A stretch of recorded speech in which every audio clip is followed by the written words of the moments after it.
नमस्कार, आप देख रहे हैं के न्यूज की खास पेशकश रामोत्सव में आपका स्वागत है।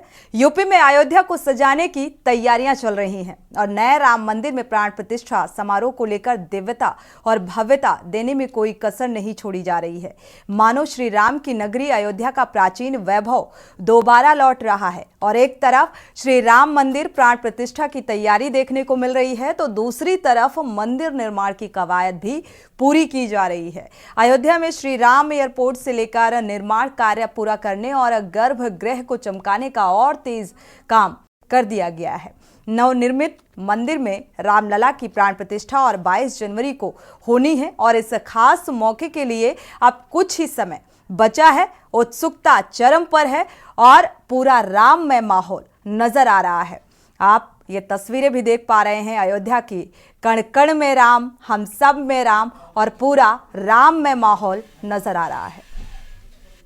जनवरी का महीना समाप्त पे है, कड़ाके की ठंड अयोध्या में पड़ रही है, लेकिन आस्था का सैलाब रामनगरी में माहौल को गर्म बनाए हुए है। आप देख सकते हैं कि ये श्रद्धालु जो है लगातार प्रभु श्री राम के दर्शन करने के लिए अयोध्या पहुंच रहे हैं।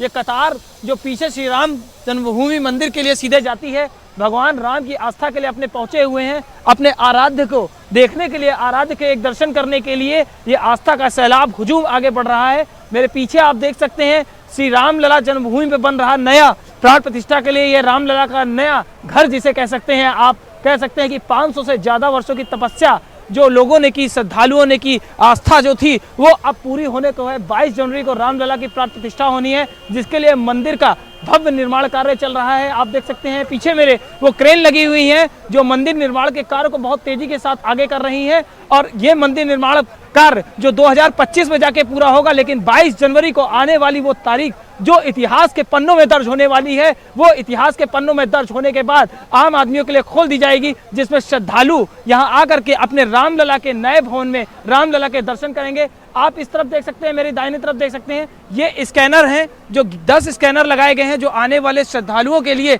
सारे यहाँ पर जो बैग और जो अपने कागज वगैरह लेकर के आएंगे यहाँ उनको स्कैन किया जाएगा, सबकी चेकिंग की जाएगी। चेकिंग करने के बाद इसके पीछे 25,000 लॉकर की व्यवस्था की गई है। जो श्रद्धालु यहाँ पहुँचेंगे उनको अपना सामान, अपना लगेज रखने के लिए 25,000 लॉकर लगाए गए हैं, यानी भव्य तैयारी की गई है। बस इंतजार हो रहा है तो रामलला की प्राण प्रतिष्ठा का जो आने वाली 22 तारीख को 12 बजे जो 84 सेकंड का शुभ मुहूर्त है, उस मुहूर्त में प्रभु राम विराजेंगे और फिर अयोध्या में अयोध्या वासियों का और पूरे देशवासियों का, पूरी दुनिया का वो सपना साकार होगा जिसके लिए 500 से ज्यादा वर्षों से तपस्या की गई है।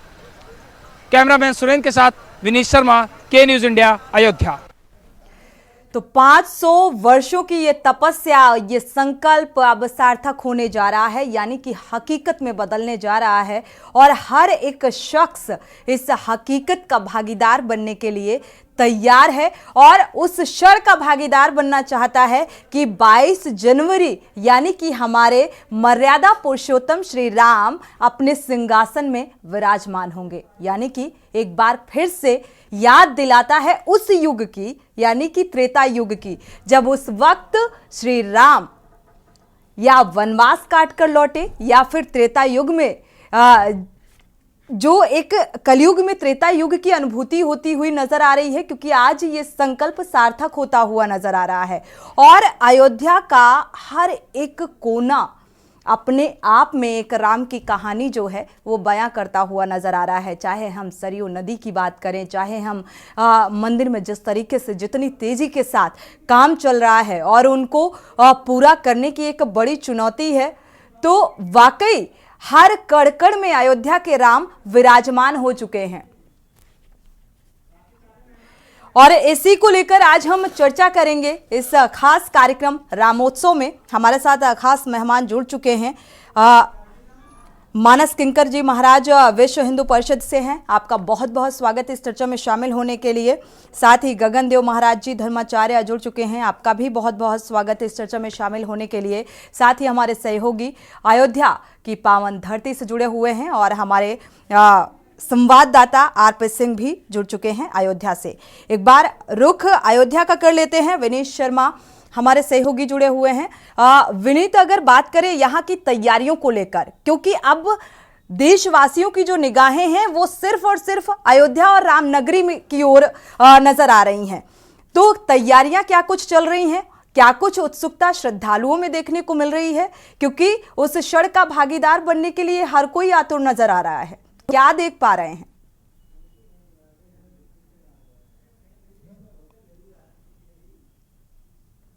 अयोध्या में रात में कदम रखा था तो एक शरीर के अंदर एक अजीब सी ऊर्जा जैसी भर गई। ऐसा लगा कि जैसे पूरी रात सोने का ही मन नहीं था, लग रहा था पूरी अयोध्या को बस रात भर में ही घूम लूं, देख लूं कि अयोध्या में कैसी कैसी तैयारी है। प्रभु आराध्य जो अब 10 आज से शुभ दिन 11 दिन आज से बाकी रह गए हैं। आज 11 तारीख है और शुभ 11 दिन बाकी है जब प्रभु राम आराध्य नए अपने भवन में जाएंगे। नए भवन में उनकी प्राण प्रतिष्ठा होगी और फिर उसके बाद श्रद्धालुओं के लिए खोल दिया जाएगा, जिसको लेकर के तैयारी इतनी भव्यता है कि जिसे शब्दों में बयां कर पाना सोनी बहुत मुश्किल है। वाकई शब्द कम पड़ जाएंगे अगर मैं तैयारी की बात करूं। हर कोना कोना सजाया जा रहा है, वॉल पेंटिंग से लेकर के सड़कों तक में इतनी साफ सफाई की व्यवस्था, बिल्कुल सुचारू रूप से यातायात पूरा बनाया गया है। दीवारों पे पेंटिंग की जा रही है, दुकानों में पेंटिंग की जा रही है, लोग सेल्फी पॉइंट बना चुके हैं। इस समय समझ लीजिए कि मैं इस समय खड़ा हूं इस समय लता मंगेशकर चौक पे, जहां पर मेरे पीछे आप देख सकते हैं लता मंगेशकर चौक पे सेल्फी लेने के लिए लोग, फोटो खिंचाने के लिए लोगों का हुजूम बिल्कुल उमड़ा पड़ा है। लोग हर तरह से अयोध्या को सजी धजी देख करके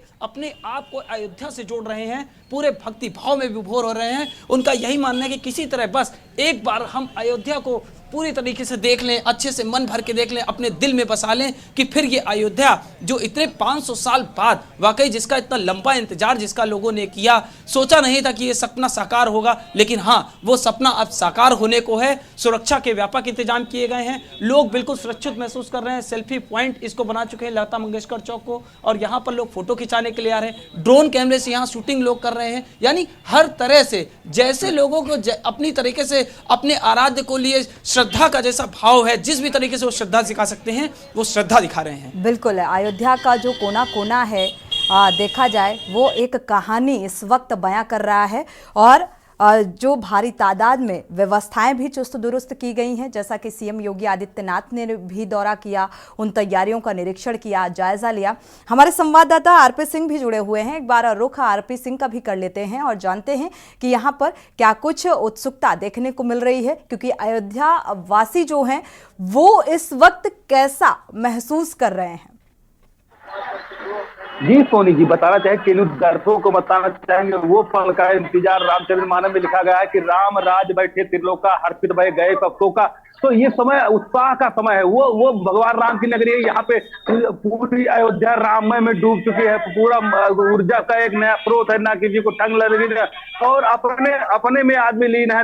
राम के जयकारों से पूरी अयोध्या गूंज रही है, और कहीं ना कहीं राम नगरी ऐतिहासिक बनाने के लिए यहाँ का प्रशासन अमला, यहाँ के जितने अधिकारी वो भी जुटे हुए हैं। पूरी अयोध्या को सुंदर और स्वच्छ बनाने के लिए यहाँ का नगर निगम भी व्यवस्थाएं पेड़ों की धुलाई कर रहा है, यहाँ तक पूरी राम नगरी अयोध्या को ऐतिहासिक बनाने के लिए। तो राम नगरी अयोध्या इस समय पूरी अपने त्रेतायुग में परिवर्तन होती जा रही। चाहे आप जिधर देखेंगे उधर राममय नजारा, कोई चंदन लगाया है, कोई झंडा लेके अपना तिरंगा लहरा रहा है राम नाम की धुन में। पूरी जो अयोध्या है यहाँ के जन जन में कण कण में राम व्याप्त हो चुके हैं। आप दीवालों पे देखेंगे तो राम, जिधर निगाह जाएगी तो राम। तो कहने राम नगरी अयोध्या वो राम की नगरी है जहां जहां पे कहना और सुनना कुछ है नहीं, आपको जिधर नजर आएगी उधर राममय नजर आएगा। जी बिल्कुल, सिर्फ अयोध्या ही नहीं बल्कि पूरा देश इस वक्त जो है वो राममय हो चुका है, और रामधुन हर जगह से निकल कर सामने आ रही है।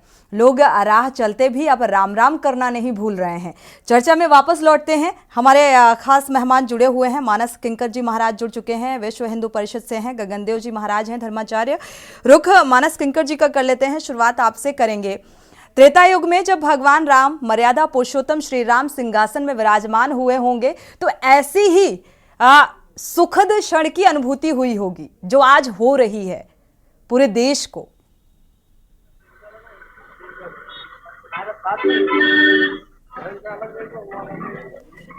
मानस किंकर जी महाराज अनम्यूट कर लीजिएगा।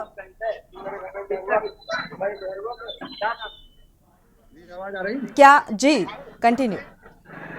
हाँ बहन जी, सोनी जी, आज आपका भी उत्साह कुछ देखने वाला है। और विनीत जी इतने उत्साह में है कि आज 10 तारीख को 11 बता दिए।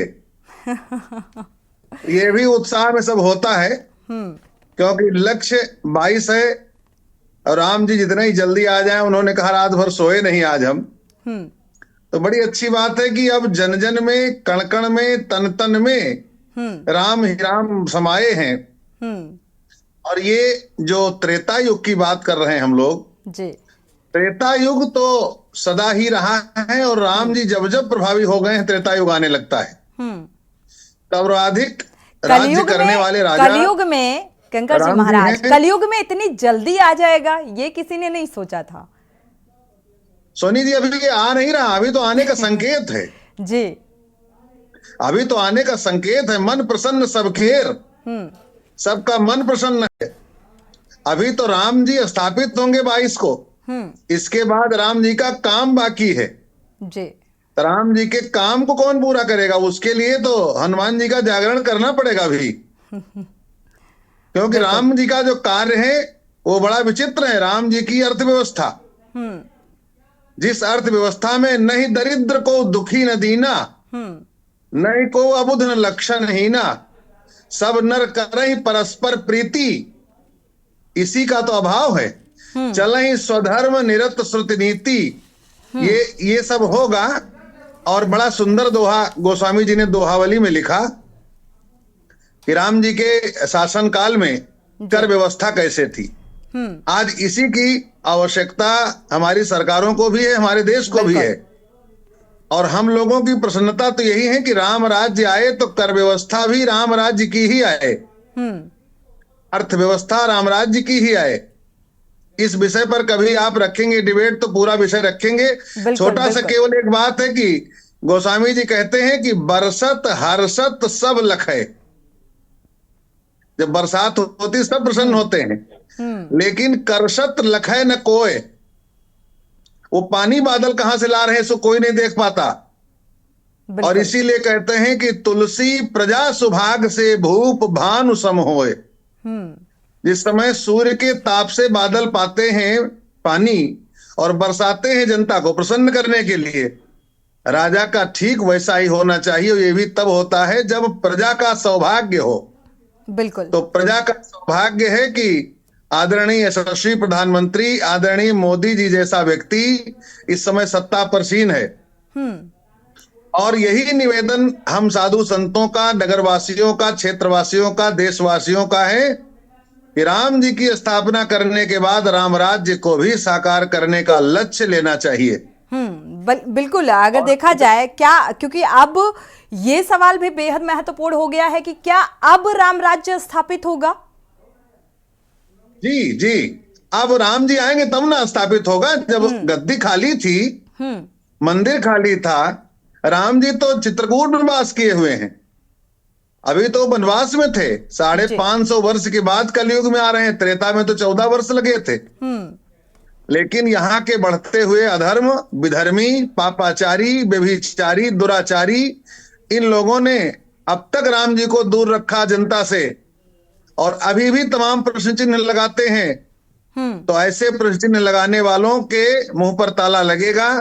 राम जी आएंगे। अब एक और इस समय विधर्मी लोग हवा उड़ा रहे हैं कि हिंदुओं में आपस में फूट पड़ रही है। ऐसा कुछ नहीं है। ये सब बतंडाबाद खड़ा कर रहे हैं। किसी प्रकार ये सत्य सनातन एकत्र न होने पाए। बिल्कुल। इसके लिए छल, दंभ, द्वेष, पाखंड, झूठ, अन्याय सबका सहारा लिया जा रहा है। तो 2014 से पहले भी हिंदुत्व था।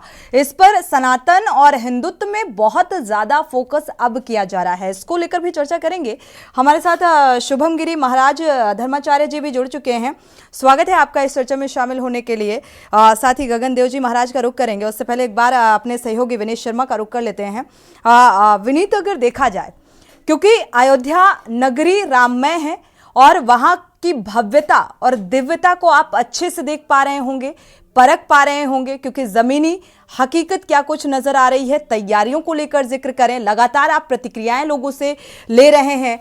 श्रद्धालु कहां कहां से यहां पर पहुंच रहे हैं, व्यवस्थाएं कितनी चाक चौबंद नजर आ रही हैं। अनम्यूट करिएगा। आवाज आ रही है सुनी? जी जी। सुनी, व्यवस्था बिल्कुल चाक चौबंद है। जैसे मैंने जिक्र किया था कि 11 दिन का, जैसे महाराज जी ने मुझे बताया कि तारीख आज 10 है, आज 11 तारीख नहीं है। मैं 11 दिन शेष की बात कर रहा था, तारीख की नहीं बात कर रहा था। 11वें दिन जब प्रभु रामलला विराजमान होंगे, उनकी प्राण प्रतिष्ठा होगी, उसको लेकर के तैयारी तो पूरी की जा चुकी है। रही राम राज्य की बात, तो सीएम योगी आदित्यनाथ ने जब 2017 में यूपी की सत्ता की कमान संभाली थी, तभी कहा था कि अब यूपी में राम राज्य की स्थापना होगी और जितने भी दुराचारी हैं उन्हें हर स्थिति में दंड मिलेगा, चाहे जो होगा। और उस परिकल्पना को जो उन्होंने साकार करने के लिए कदम आगे बढ़ाया था, शायद वही अब मूर्ति रूप लेकर के 22 तारीख को प्राण प्रतिष्ठा के रूप में सामने आने वाला है। और रामलला तो वाकई सही मायनों में कहें तो कभी गए ही नहीं, सबकी जुबान पर राम थे। 500 वर्षों से लेकर के आज तक सबकी जुबान पर राम थे। बच्चे में राम है। बच्चे से बात करता हूं, बिल्कुल विनीत, तो वहाँ अयोध्या वासियों से भी मिले हूं। होंगे आप, वहां पे जो श्रद्धालु पहुंचे हुए हैं उनसे भी मुखातिब हुए होंगे। राम की जो एक कहानी है वो किस तरीके से निकलकर सामने आ रही है, और जो संकल्प, क्योंकि 550 वर्षों का जो इंतजार है वो अब खत्म हो रहा है, तो जाहिर सी बात है बहुत, मतलब अब किस किस तरीके से वो शब्द निकलकर सामने आ रहे हैं, कैसे, मतलब वो बातचीत हम चाहेंगे, आप बताएं। सोनी, हमने सुबह कई श्रद्धालुओं से बात की जो यहाँ लोकल के रहने वाले हैं, अयोध्या के ही रहने वाले हैं। उनसे जब मैंने बात की, मैंने उनसे पूछा कि क्या खुश तैयारी है कि आपकी 22 तारीख को जब प्राण प्रतिष्ठा होगी तो आप इसे किस रूप में देखेंगे, महोत्सव को कैसे मनाएंगे इसमें। तो उनका साफ कहना था कि हमारे पास शब्द नहीं है कहने के लिए, बस हम इतना ही कर सकते हैं कि भगवान राम के नाम का दिया हम घर पे जलाएंगे। हमारी वर्षों की जो तपस्या है, जो त्याग है, जो बलिदान है, बस अब वो पूरा होने को है। और 22 तारीख जब आएगी तो हम अयोध्या में घूम घूम कर लोगों को जय श्री राम बोलेंगे और घर पे दिए जलाएंगे, लोगों से जागरूकता फैलाएंगे और कहेंगे कि सभी लोग अपने घर में दिए जलाएं, क्योंकि अब रामलला प्राण प्रतिष्ठा के साथ अपने नए भवन में विराजमान होंगे। बिल्कुल, असल मायने में अब दिवाली मनाएं, घर घर दिए जलाएं, क्योंकि राम का स्वागत तो होना चाहिए। हमारे साथ संवाददाता आरपी सिंह भी जुड़े हुए हैं अयोध्या से ही। आरपी सिंह, यहाँ पर अगर देखा जाए, क्योंकि रामलला के स्थापना और स्थापना के साथ साथ वो व्यवस्थाएं और साथ ही विकास जो कि बेहद महत्वपूर्ण है, क्योंकि अयोध्या विकसित हो रही है। जी, आपको बताते चले सोनी जी कि यहाँ पे विकास का तो सिलसिला बहुत तेजी से चल रहा है जी। यहाँ जितने लोग हैं वो विकास के मुद्दे पे ही चल रहे हैं। तो यहाँ पे विकास जो है चौतरफा, क्योंकि जिसके खुद सूबे के मुखिया योगी आदित्यनाथ यहाँ निगरानी करे, वहाँ विकास का कोई प्रश्न नहीं उठता। जिसका खुद मुखिया, खुद राजा जो है रामनगरी अयोध्या में उतर के जीरो ग्राउंड पे कार्य कर रहा है, वहाँ विकास का क्या कार्य है। यहाँ तो पूरी अयोध्या राममय है, चाहे यहाँ मुख्यमंत्री हो चाहे प्रधानमंत्री हो, जब खुद जीरो ग्राउंड पे उतर के कार्य करते हैं तो वहाँ का विकास तो कैसे नहीं होगा, वहाँ चौतरफा विकास होगा। वहाँ पे कोई कसर नहीं होगी, जहाँ का प्रधानमंत्री पैदल आकर के रामनगरी अयोध्या में और यहाँ पे जनसभा करे, यहाँ पे रोड शो करे, तो वहाँ पे विकास तो यहाँ चौतरफा भगवान राम की कृपा है। और यहाँ पे हर आदमी में जन जन में राम व्याप्त है, तो यहाँ पे विकास तो चौतरफा हो रहा है। जहाँ के और खुद मॉनिटरिंग जब सूबे के मुखिया योजना पैदल चल करके एक एक जगह का निगरानी कर रहे, एक एक निरीक्षण कर रहे, तो विकास तो यहाँ चौतरफा। क्या लगता है अब राम राज्य स्थापित हो जाएगा, क्योंकि प्राण प्रतिष्ठा 22 जनवरी को है, और इसके बाद क्या कुछ भविष्य रहने वाला है? देखिए, बिल्कुल सभी हम लोगों की आशाएं अपेक्षाएं तो यही हैं कि राम जी के विराजमान होते ही राम राज्य स्थापित हो जाए, तभी ये कार्यक्रम सफल रूप सुचारू रूप से संचालित हो पाएगा और होना ही चाहिए। और अगर कहते हैं कि मोदी है तो मुमकिन है, तो होगा ही, जरूर होगा। राम जी ने वरदान स्वरूप उनको भेजा ही है, ये हम सभी लोगों का मानना है। बहुत बड़े महापुरुष हैं ही हैं। वो कहते हैं, शास्त्रों में लिखा है कि आचार्यवान पुरुषो वेद, सदाचारी पुरुष जो होता है वो भगवत स्वरूप, उसमें भगवान का विशेष अंश उसके अंदर होता है। जैसे ईश्वर अंश जीव अविनाशी, ईश्वर का अंश तो हर एक प्राणी जीव के मात्र अंश के अंदर है, सभी के अंदर है। लेकिन जो सदाचारी पुरुष जो होते हैं, जो साधनाओं में लीन रहते हैं, जो संयम नियम से रहते हैं, तो उनके अंदर विशेष ईश्वर का अंश होता है। और ऐसे ही माननीय प्रधानमंत्री नरेंद्र मोदी जी हैं, तो इसीलिए हम लोग यही कहते हैं कि मोदी है तो मुमकिन है। बिल्कुल, अगर मोदी नहीं होते तो मुमकिन नहीं होता ये।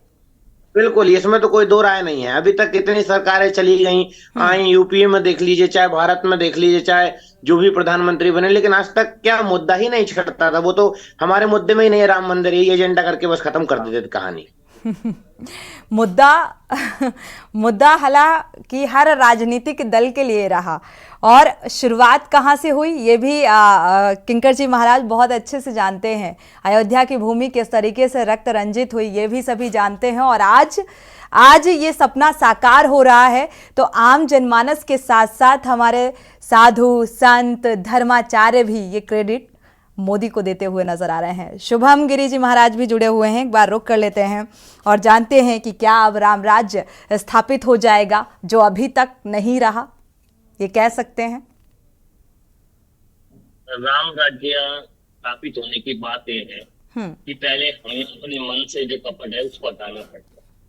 भगवान राम मर्यादा पुरुषोत्तम राम है, और जहाँ मेरा जन्म हुआ है वहां पर भी पहले से ही राम राज्य है, क्योंकि जितना भी हमारा आयोजन था वो हमने भगवान श्री राम को दे दिया था, और हमारे राजा ने भी राम जी को वहाँ का अधिकारी राजा घोषित कर दिया। लेकिन मैं राम राज्य की बात करता हूँ। देखिए राम राज्य कैसे आएगा, क्योंकि राम राज्य में छल कपट तो सभी के मन में होता है, बिल्कुल ऐसा नहीं है कि नहीं होता। लेकिन राम राज्य आने के लिए हमें पहले तो सभी राजनीतिक दलों से ही प्रार्थना करनी कि आप राजनीतिक ज्ञान मत लीजिए, आप उत्सव मनाइए। भले ही आप राम मंदिर में 22 तारीख को ना जाइए, 24 को चल जाइए, फरवरी में चल जाइए। अब मंदिर बनके तैयार हो रहा है। और सबसे पहले आपको ये बता दूं, फैजाबाद कोर्ट में महंत रघुवीर दास जी महाराज जी ने सन 1985 में इसकी याचिका दायर की थी। हमने अंग्रेजों से, मुगलों से, और देश में कांग्रेस की सत्ता रही, जनता दल की सत्ता रही, देश में भाजपा की सत्ता रही, लेकिन सर्वप्रथम भाजपा को जो राम राज्य जो आंदोलन शुरू करवाया था, जय श्री राम का उद्घोष किसने किया था? जगत गुरु गोवर्धन पीठाधीश्वर स्वामी निशिलानंद सरस्वती जी महाराज जी ने मेरठ में जय श्री राम का उद्घोष किया था। लेकिन जब स्वामी वामदेव जी ने अडवाणी जी को प्रेरणा दी कि आप रथ यात्रा कीजिए, केवल 2 सीट भाजपा से 85, अटल जी की जो सरकार बनी 13 दिन में 13 बार कहा गया श्री राम जय राम, जय जय राम, श्री राम जय राम, जय जय राम। लेकिन सभी संतों ने, महंतों ने, स्वामी धर्म सम्राट स्वामी करपात्री जी महाराज जी ने, चारों पीठ के शंकराचार्यों ने और सभी संतों ने राम मंदिर के लिए बलिदान किया है। लेकिन अभी अभी खबर आ रही है कि कांग्रेस के अध्यक्ष राम मंदिर में नहीं जाएंगे, कांग्रेस के नेता राम मंदिर में नहीं जाएंगे। वो कह रहे कि आरएसएस बीजेपी का कार्यक्रम है। लेकिन इन्हें भी अवगत होना चाहिए, आरएसएस बीजेपी का कार्यक्रम नहीं, सुप्रीम कोर्ट का फैसला है। जो न्यायालय में फैसला न्यायाधीश ने दिया है, न्यायाधीश ने राम जन्म भूमि को प्रत्यक्ष प्रमाणित किया है। चाहे स्कंद पुराण ले लीजिए, सभी भाषाओं में रामायण लिखी गई है। मेरे को तो हैरानी हुई कि 65 वर्ष पहले रामायण को अरबी भाषा में भी लिखा गया है और उर्दू में भी लिखा गया है। आजादी के पूर्व लाहौर में लिखा गया था, उर्दू में भी लिखा गया है। लेकिन राम सबके है, राम आदर्श है, राम विश्व के राम है। लेकिन आज जो बयानबाजी हो रही है बहुत गलत हो रही है। मैं तो आपसे एक रिक्वेस्ट है मेरी और प्रार्थना भी है, देखिए हम राम के लिए हर दिन आपसे डिबेट करते हैं और आप धर्माचार्य को बताते हैं। मानस केलकर महाराज जी ने भी आपको बताया। प्रवीण तोगड़िया जी का क्या हुआ? इनको नहीं बुलाएंगे क्या भाजपा? अगर पूछा जाए तो चंपक राय जी को उनको भी बुलाना चाहिए। बिल्कुल, प्रवीण तोगड़िया जी ने भी लड़ाई, राम के नाम पर राजनीति तो खूब हुई और राजनीति अभी भी हो रही है। राम तो देखिए, राम अयोध्या तो पूरी है। सर्वप्रथम शास्त्रों में सुनो, पुराणों में, हमारे अष्टदश पुराणों में, और राम जी का जन्म का तो श्रीमद् भागवत में भी आया है और भगवान श्री कृष्ण जी की गीता में भी है। लेकिन रामायण को उर्दू, अरबी, फारसी सब भाषाओं में लिखा गया है और वाल्मीकि रामायण का भी उदाहरण है और स्कंद पुराण का भी उदाहरण है। अगर हमारे महापुरुषों ने प्रत्यक्ष प्रमाण नहीं किया होता तो राम मंदिर बनता कहाँ से? बिल्कुल, इसके लिए मैं भाजपा सरकार से अपील करता हूँ, धर्म सम्राट स्वामी करपात्री जी महाराज, स्वामी वामदेव जी महाराज को भारत रत्न से सम्मानित करना चाहिए। जितनों ने भी बलिदान दिया, अयोध्या भूमि में जितनों ने भी बलिदान दिया है, उनके नाम का स्मारक बनना चाहिए। वो बलिदान बिल्कुल आज असल मायने में सार्थक होता हुआ नजर आ रहा है। और एक बार फिर से अयोध्या की भूमि का रुख कर लेते हैं, वापस लौटेंगे, अपने मेहमानों का रुख करेंगे, क्योंकि कलयुग में त्रेता युग संभव है और उस युग में जो युवा यानी कि भविष्य का जिक्र करें उसको लेकर हम चर्चा करेंगे। हमारे सहयोगी का रुख कर लेते हैं, विनीत शर्मा लगातार जुड़े हुए हैं अयोध्या भूमि से। कुछ लोग भी मौजूद नजर आ रहे हैं विनीत आपके इर्द गिर्द। इन लोगों की उत्सुकता, जी। प्रतिक्रियाएं और कितनी चरम पर नजर आ रही हैं, बातचीत करिएगा। सोनी, ये श्रद्धालु हैं, यहाँ लोकल के भी हैं, कुछ संभल से आए हैं, कुछ महाराष्ट्र से आए हुए हैं, कुछ इटावा से आए हुए हैं। आप समझ लीजिए कि ठंड का मौसम है इस समय, लेकिन उत्साह में कोई कमी नहीं है। श्रद्धालुओं से आप खुद सुन लीजिए कि राम को लेकर के अयोध्या नगरी में कैसा माहौल है, रामोत्सव की कैसी तैयारी है। मैं खुद ही आपको सीधे रूबरू कर देता हूँ। क्या नाम है आपका?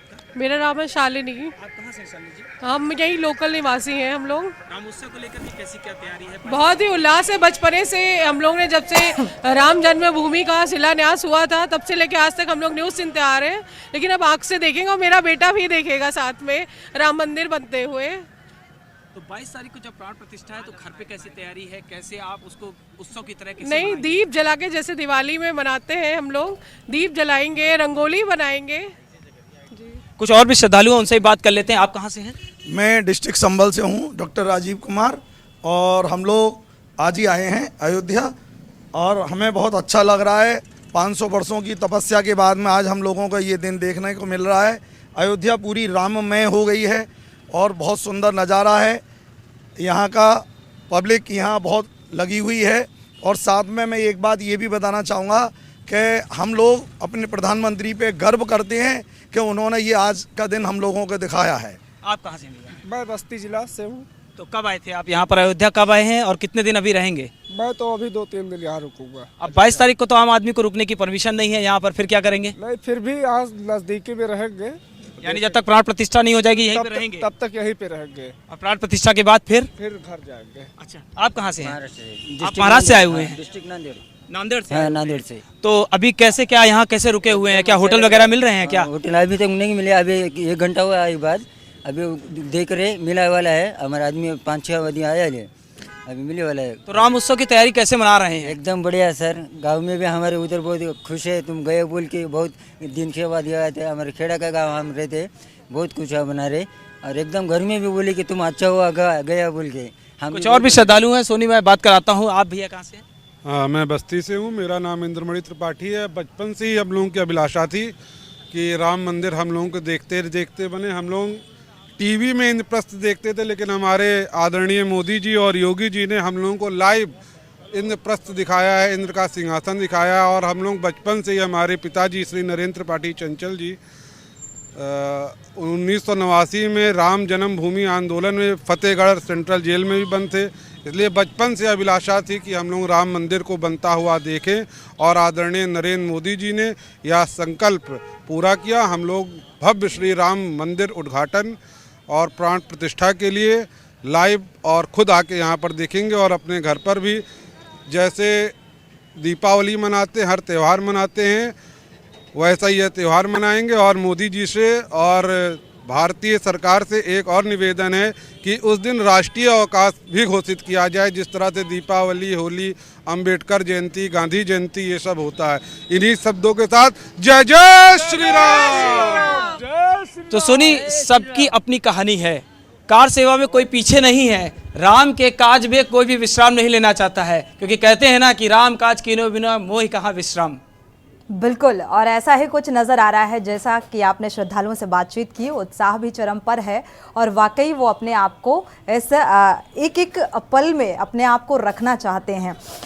बाकी और भी स्थितियों को लेकर आपसे जानकारी साझा करेंगे। हमारे मेहमान भी इंतजार कर रहे हैं, साथ ही संवाददाता भी जुड़े हुए हैं अयोध्या से, आरपी सिंह। एक बार रुख कर लेते हैं मानस किंकर जी महाराज का। मानस किंकर जी महाराज, कहते हैं सरयू नदी की भी अपनी एक कहानी है यहाँ पर। हालांकि श्रापित है सरयू नदी, पूजा पाठ में इस सरयू नदी के पानी का इस्तेमाल नहीं किया जाता है। इसके पीछे की कहानी दर्शकों को कुछ बताएंगे आप? और साथ ही ये भी अहम सवाल कि कलयुग में क्या त्रेता युग संभव है?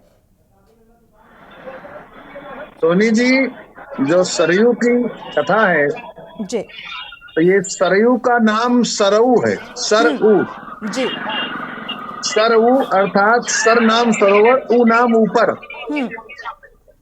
ऊपर जो सरोवर है उस सरोवर का नाम मान सरोवर है। और मान सरोवर की जो धारा बाबा विश्वनाथ की कृपा से आई है, वो आकर घाघरा में मिली, तब ये सरऊ अयोध्या में हो गई। तो इसका नाम सरऊ है। करिमज्जन सरोजल गए भूप दरबार। अयोध्या के दर्शन का विधान है कि जो भी श्रद्धालु जाएं जी तो सरयू नदी का स्नान, श्री हनुमान जी महाराज का दर्शन और इसके बाद बाकी शेष मंदिरों का दर्शन करते हुए कनक बिहारी भगवान का दर्शन करके विदा हों। जी और एक और बड़ी दिलचस्प बात है, जब चर्चा अयोध्या की हो ही रही है जी तो प्रभु राम ने रामराज जी के समय अयोध्या का एक कोतवाल बनाया था। जी तो आपके माध्यम से बताना चाहूंगा कि अयोध्या का जो कोतवाल है वो भी बहुत प्रसन्न है आज। और अयोध्या के कोतवाल का नाम बहुत कम लोग जानते हैं। और जब भी अयोध्या में कोई भूमि खरीदे, घर बनाना चाहे, रहना चाहे, और यदि उसने कोतवाल से निर्णय नहीं लिया, कोतवाल की अनुमति नहीं लिया, तो उसको सुख नहीं प्राप्त होता है, राम भक्ति नहीं मिलती है। इसलिए अयोध्या का कोतवाल मातगण जी हैं, विभीषण जी के पुत्र। इनको राम सरकार ने अयोध्या का कोतवाल नियुक्त किया था। तो मातगण जी देखरेख करते हैं पूरे अयोध्या की, और चौकी पर श्री हनुमान जी महाराज को बिठाया। तो ये हनुमान जी तो सदा प्रभु के अंग संग ही रहे। बिल्कुल। और जैसा कि अभी चर्चा आ रही कि अयोध्या राममय, अयोध्या तो राममय सदा से ही रही है। आज पूरा राष्ट्र, पूरा विश्व राममय हो रहा है। बिल्कुल। और इसी से विधर्मियों के पेट में उथल पुथल मची है। बिल्कुल। कोई इस संकट में है कि क्या बताऊं मैं, मेरा नाम क्यों नहीं हुआ। अरे नाम छोड़ो भाई, काम देखो ना। मर्यादा पुरुषोत्तम श्री राम की कहानी को शब्दों में बयां कर पाना बड़ा मुश्किल है। हमारे साथ गगनदेव महाराज जी भी जुड़े हुए हैं। इसके बाद रुख करेंगे शुभम गिरी महाराज जी का। गगनदेव महाराज जी, अब ऐसा लग रहा है, ऐसा महसूस हो रहा है कि आने वाले समय में 22 जनवरी को एक त्योहार के रूप में मनाया जाएगा। और वैसे भी अपने देश में हर एक त्योहार अपने आप में एक कहानी संजोए हुए है और पौराणिक और धार्मिक मान्यताओं से जुड़ा हुआ है। ऐसा होने वाला है। बिल्कुल बिल्कुल, इसमें आपकी बात में संदेह की बात ही नहीं है। बिल्कुल अवश्य ही ये त्योहार क्या महा महोत्सव मनाया जाएगा। और ये सदियों सदियों तक, मतलब जैसे 92 में जो मस्जिद का ढांचा गिराया गया था उसको 100 दिवस के रूप में मनाया जाता है, तो उससे भी कहीं ज्यादा ऊपर ये प्राण प्रतिष्ठा महा महोत्सव सदियों सदियों तक मनाया जाएगा। जैसे रामनवमी हम लोग, त्रेता में भगवान राम का जन्म हुआ था, लेकिन आज भी उसी तरीके से हम मनाते हैं।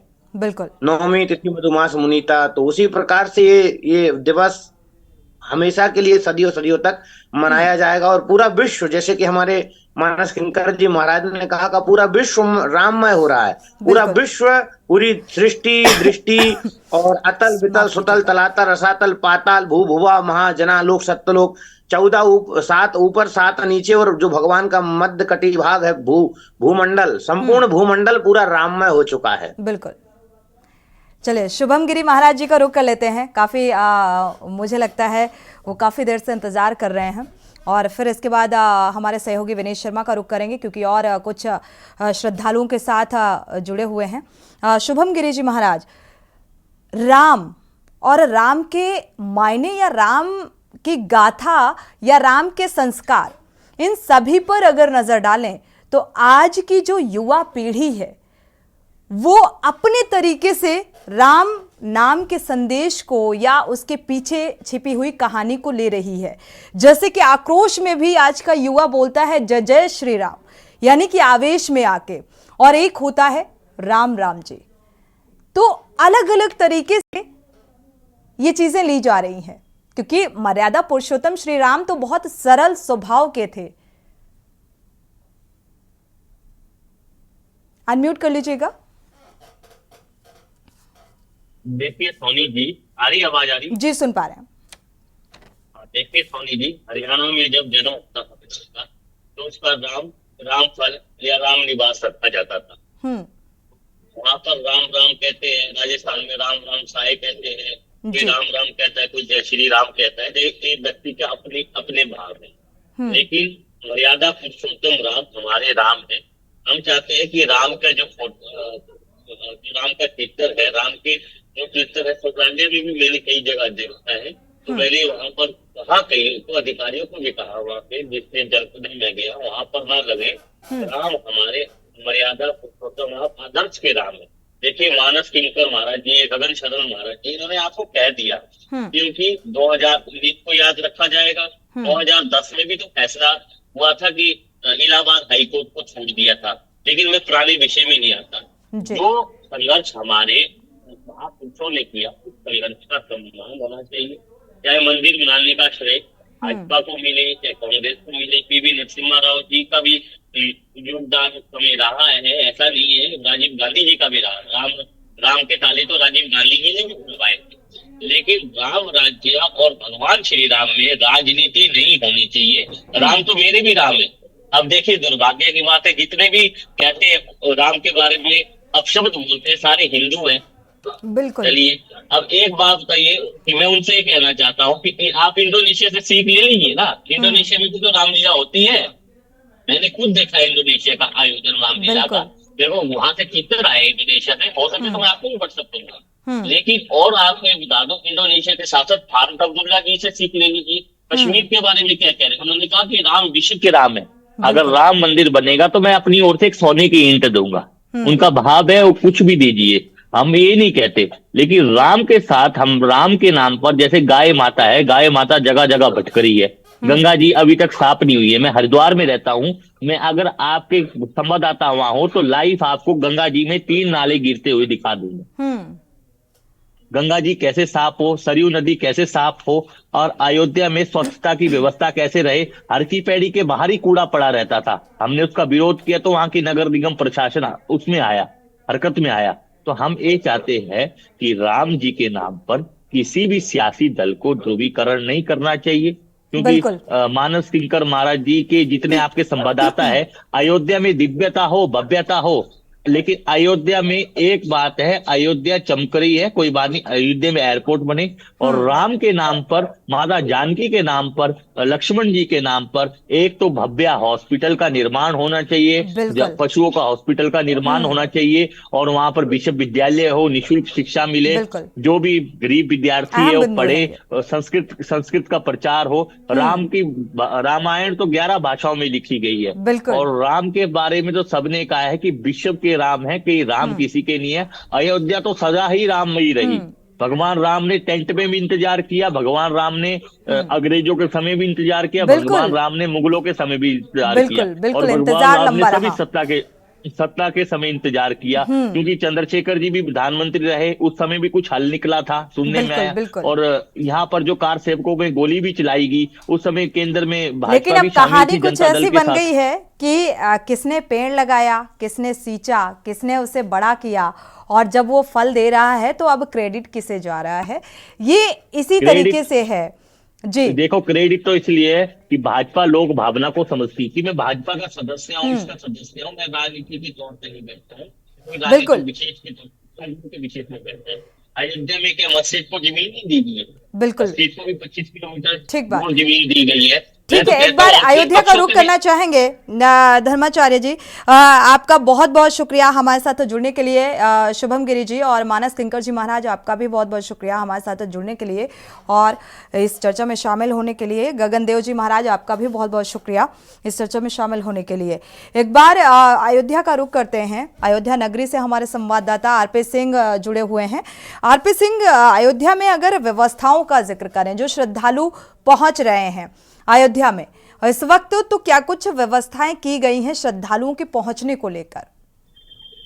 जी सोनी जी बताएं कि दर्शकों को बता रहे हैं, रामनगरी अयोध्या में श्रद्धालु जैसे आ रहे हैं उनकी व्यवस्थाओं में यहाँ कोई थोड़ी, चाहे अलाव की व्यवस्था हो, चाहे ठंड के लिए रन बसेरे की व्यवस्था हो, या फिर यहाँ रहने की व्यवस्था, हर मठ मंदिर खोल रखा है आकर के यहाँ रहे और यहाँ पे भोजन करे, और निःशुल्क व्यवस्थाएं की गई है रामनगरी अयोध्या में। तो कहीं रहने यार श्रद्धालुओं के लिए कोई दिक्कत का सामना नहीं है। यहाँ पे जितने लोग आ रहे हैं और अब करो एकदम नई ऊर्जा के साथ आ रहे हैं, दर्शन पूजन कर, इतनी ठंड पड़ रही है फिर भी यहाँ 2.5 से 3 लाख लोग यहाँ आकर के दर्शन पूजन कर रहे हैं। तो रामनगरी अयोध्या में यहाँ श्रद्धालुओं के विशेष व्यवस्था की गई, और प्रशासन ने 4 चौबंद व्यवस्था की, जगह जगह पे अलाव किए गए, चौराहे पे अलाव लगाए गए, और जहाँ पे नहीं अब तो कल से जो है गैस सिलेंडर से भी अलाव जलाए जा रहे हैं कि रामनगरी अयोध्या में यहाँ जो श्रद्धालु राम भक्त आ रहे हैं उनको कोई कठिनाई का सामना न करना पड़े। जी आरपी सिंह इस तमाम जानकारी को साझा करने के लिए। तो व्यवस्थाएं जो हैं वो चुस्त दुरुस्त हैं। जो श्रद्धालु पहुंच रहे हैं 22 जनवरी की प्राण प्रतिष्ठा को लेकर, तो वो व्यवस्थाएं उनके लिए कोई दिक्कत ना हो इसका ख्याल रखा गया है और इस लिहाज से ये व्यवस्थाएं की गई हैं। एक बार रुख कर लेते हैं, अयोध्या नगरी से ही हमारे सहयोगी विनीत शर्मा जुड़े हुए हैं। विनीत का रुख करते हैं, कुछ श्रद्धालुओं के साथ नजर आ रहे हैं। जो श्रद्धालु आपके साथ मौजूद हैं विनीत, ये कैसी अनुभूति और कैसा महसूस कर रहे हैं इस वक्त, क्योंकि अब प्राण प्रतिष्ठा की तारीख भी बेहद नजदीक आ चुकी है, तैयारियों को अंतिम रूप भी दिया जा रहा है। सारी व्यवस्थाओं के साथ साथ जो राम भक्ति है, क्या उस राम भक्ति में, राम रस में डूबे हुए नजर आ रहे हैं? सोनी, अब ये इस सवाल का जवाब तो मैं नहीं दूंगा। मेरे साथ जो युवा श्रद्धालु जो हैं, युवक कह सकते हैं, युवा कह सकते हैं, श्रद्धालु कह सकते हैं, ये वही बता पाएंगे कि कैसी अनुभूति हो रही है। अब राम मंदिर का जो प्राण प्रतिष्ठा का जो दिन है वो बिल्कुल करीब आ रहा है, तो कैसे उसे देखते हैं?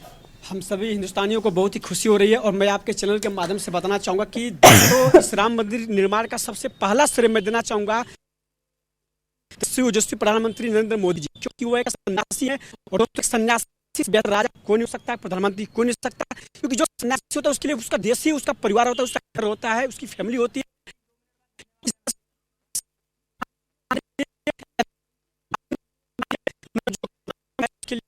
धन्यवाद मैं देना चाहता हूं और मैं सभी लोगों को कहना चाहता हूं कि दोस्तों इस नरेंद्र मोदी जी जो प्रधानमंत्री जी हैं, उनके दिलों में आध्यात्मिक नगरी बनाना हिंदुस्तान का सपना है। वो अग्रसर इस तरह मोदी जी ने करोड़ों बड़े फैसले लेते हुए राम मंदिर का निर्माण किया, ठीक उसी तरह आने वाले कल में अपना देश तो हिंदू राष्ट्र भी बनेगा और पूरे विश्व गुरु भी बनेगा।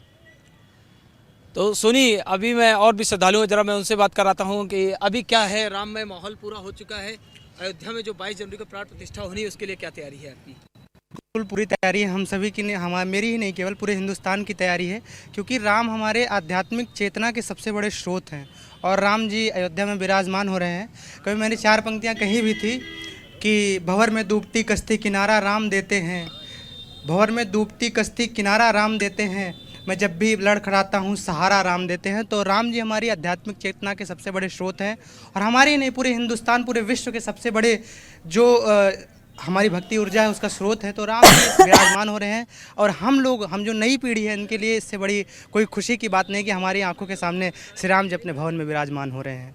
सोनी, ये वो युवा पीढ़ी है, आप खुद जानते हैं, आपने वो दौर थोड़ा सा देखा हुआ है जो 2000 के दशक में तक युवाओं में इतना अध्यात्म का क्रेज नहीं था। पहले हम देखते थे युवा दूसरे कामों में ज्यादा व्यस्त रहते हैं, लेकिन अब जो ट्रेंड बदला है योगी सरकार और मोदी सरकार के आने के बाद, 2017 के बाद से जब यूपी में राम राज्य की परिकल्पना के साथ सत्ता में जब सीएम योगी आए और फिर उधर नरेंद्र मोदी ने 2014 में जब कमान संभाली, तो युवा एक अध्यात्म की तरफ मुड़ गया। और मेरे पीछे बोली है ये साधु संतों के साथ जो बुजुर्ग भी हैं, युवा भी हैं, ये शायद वही एक परिदृश्य है जो अब सामने उभर के आया है कि युवा भी अध्यात्म के साथ लगातार जुड़ रहा है। बिल्कुल, अध्यात्म से राम से जुड़ता हुआ नजर आ रहा है। शुक्रिया इस तमाम जानकारी के साथ साथ श्रद्धालुओं से बातचीत का और साथ ही सभी मेहमानों का बहुत बहुत शुक्रिया, क्योंकि 22 जनवरी बेहद नजदीक और चाहे युवा है, युवा भी राममय है और पूरा देश इस वक्त राममय नजर आ रहा है। इसी के साथ इस खास पेशकश में इतना ही। आगे खबरों के लिए आप देखते रहिए के न्यूज़ इंडिया।